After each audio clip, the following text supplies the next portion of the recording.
Hello and welcome to the Speak English with a British Accent podcast. On this week's show, I've got another quiz, some more telephone help when it comes to transferring calls, and a 5-minute RP accent workout. Let's get on with it, shall we? Section 1. I'll just put you through to transferring calls smoothly. Transferring a call might sound simple, but it can feel a bit awkward if you don't know the right phrases. You want to sound polite, clear and professional and keep the conversation flowing. Here's how to transfer calls smoothly. So, some useful phrases. Firstly, when introducing the transfer. I'll just put you through to, then say the colleague's name. Or, let me connect you to. And then you can either say a department or a colleague. I'll transfer you now. 1 moment, please. During the transfer, you could say, thanks for holding, I'll connect you now. Or, I do appreciate your patience, transferring you now. Now, if the transfer is delayed or fails in any way, you could say, sorry, it looks like they're unavailable at the moment. Or, I'm afraid I couldn't reach them. Would you like to leave a message or try again later? Let's do a couple of dialogues so we can hear how they sound in real life. So the first dialogue is a smooth transfer. Caller. Hi, I need to speak to someone in the billing department. Receptionist. Of course, I'll just put you through to billing. 1 moment, please. Thanks for holding. I'll connect you now. Now, the second dialogue is handling a transfer when the colleague is unavailable. Caller.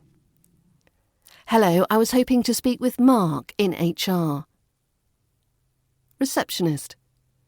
I'll just check if Mark is available. 1 moment, please. I'm sorry, Mark's in a meeting at the moment. Would you like me to leave a message or try again later? So a few notes. Firstly, use polite transition phrases to keep things professional. Secondly, avoid abrupt language like hang on or hold on. Thirdly, smile while you speak. It naturally makes your voice sound warmer. And finally, if the line is busy, explain the situation and offer to take a message. So connected speech, I'll just put you through becomes I'll just put you through. I'll just put you through. So we're missing that last t from just. I'll just put you through. Thanks for holding becomes thanks for holding. That for becomes the weak form, so we just hear for. Thanks for holding. Thanks for holding. Now your intonation. Keep your tone friendly but professional. I'll just put you through to Adam. Stress and elongate the please in 1 moment, please. 1 moment, please. You could use a slightly lower pitch when apologising or explaining delays. I'm sorry, Mark's in a meeting at the moment. So how about a few bonus practice phrases? How about, let me just double check if they're available. Or, I'll see if I can connect you now. How about, I'm afraid the line is busy. Would you like to hold or leave a message? Or finally, thanks for waiting. Transferring you now. So next time you need to transfer a call, you'll sound professional, polite and confident with a hint of that crisp British accent. Want even more British pronunciation practice? Don't forget to check out the British Accent Bundle for extra resources. And don't forget, you can now make an offer on the bundle if you can't meet the full price. Look out for the button on the product page in the shop. learningbritishaccent.com/bundle. Section 2. your 5-minute RP accent workout. Fancy sounding posher in just 5 minutes a day? Here's a quick RP accent workout designed for anyone who wants to speak clear, neutral British English without sounding like they're starring in a period drama, unless that's the vibe you're going for, in which case, carry on. OK, so today's 5-minute RP drill. Firstly, we're going to do a warm-up for 1 minute, and we're going to practice the schwa sound. Schwa. Say these following words 3 times out loud. Yes, out loud. The dog will forgive you. OK, we've got banana, chocolate, family, banana, chocolate, family. Can you hear that schwa sound in there? Focus on the lazy, relaxed sound. There's no stress, literally. So say banana, chocolate, family 3 times out loud. Once you've done that, let's move on to today's target sounds. This is consonant practice. So these consonant endings love to vanish, so don't let them, and we're focusing on that t sound. I'd like you to say each phrase 3 times, and why not use a mirror if you dare? Get it, get it. Take your coat off, take your coat off. Start again, start again. So get it, get it. Make sure we hear that t. Take your coat off, take your coat off, take your coat off. And start again, start again. Even though we're linking these words together, we still need to hear that t sound. Say each of those phrases 3 times. Once you've done that, let's do some connected speech flow, some sentence practice. We're going to blend it all together. So, sentence 1. I should have told you, but I forgot. I should have told you, but I forgot. Sentence 2. Can you pick it up after work? Can you pick it up after work? And sentence 3. She was supposed to be there, wasn't she? She was supposed to be there, wasn't she? So, I should have told you, but I forgot. Can you pick it up after work? She was supposed to be there, wasn't she? Listen out for the linking, the stress, the clear final consonants. So that's your 5 minutes. If you feel smug and superior now, you're doing it right. Now why not take your accent to the next level with the help of the British Accent Bundle? And you can now make an offer on the price if money's a bit tight at the moment.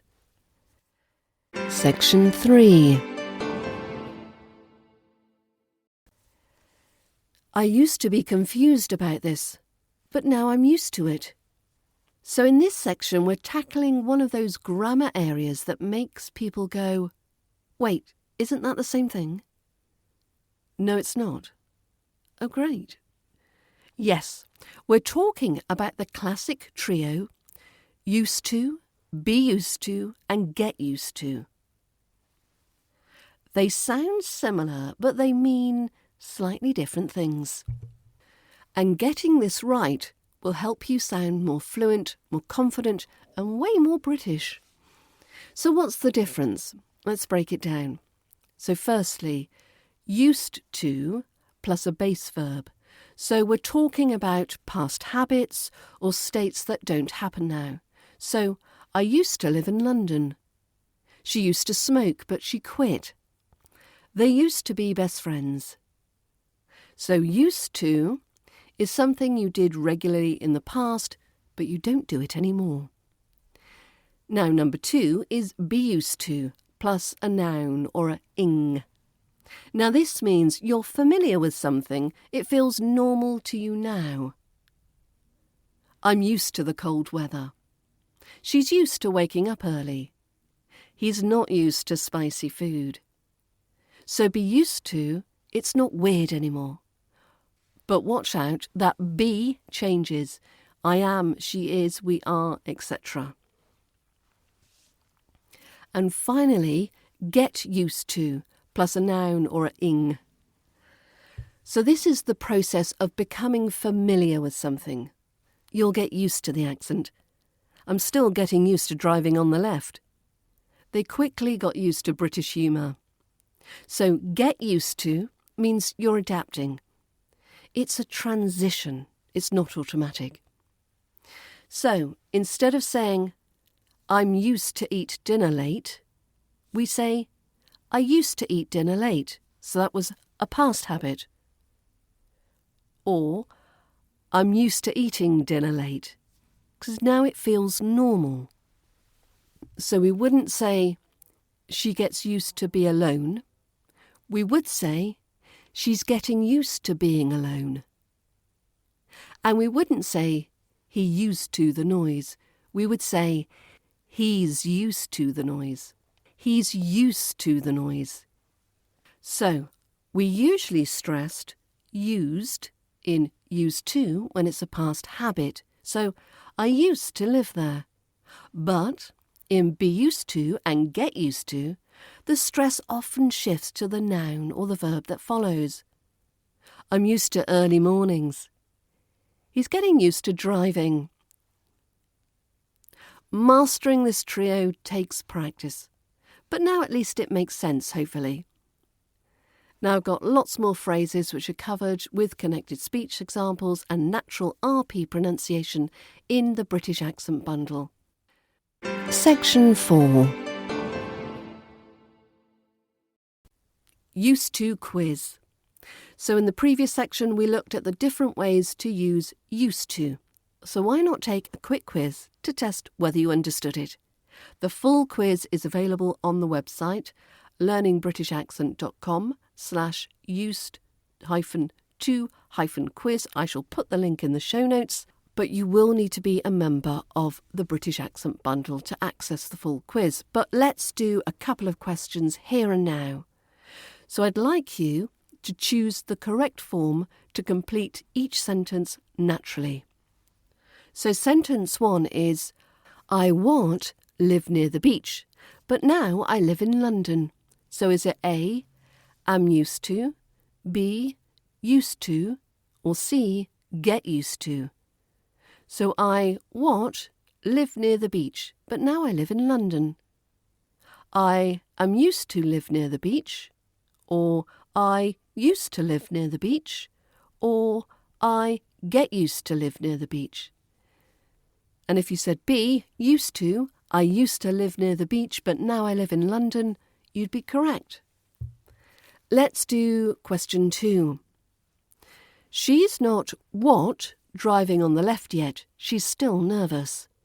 She's not driving on the left yet. She's still nervous. So would it be A, used to, B, used, or C, used to? A, used to, B, used, or C, used to? She's not used to. She's not used. She's not used to. It's A, used to, used to. It's quite a tricky combination, that, used to. She's not used to driving on the left yet. She's still nervous. OK, let's do one more. It took me a while, but I finally the British accent. A, am used to, B, got used to, or C, used to? It took me a while, but I finally the British accent. Am used to, got used to, used to. Did you say got used to? It took me a while, but I finally got used to the British accent. You're right. Well done. Well, that brings us to the end of another episode. Make sure that you're subscribed to the podcast so you don't miss any future episodes. You never know when one might pop up. If you do enjoy the podcast, why not give me a 5-star rating? Because apparently they are really helpful to boost the visibility of the podcast in the podcast charts. I'd love to get more listeners who may find the content helpful for their English and their accent. But in the meantime, have a great weekend, and I'll catch you back here next week. So bye for now.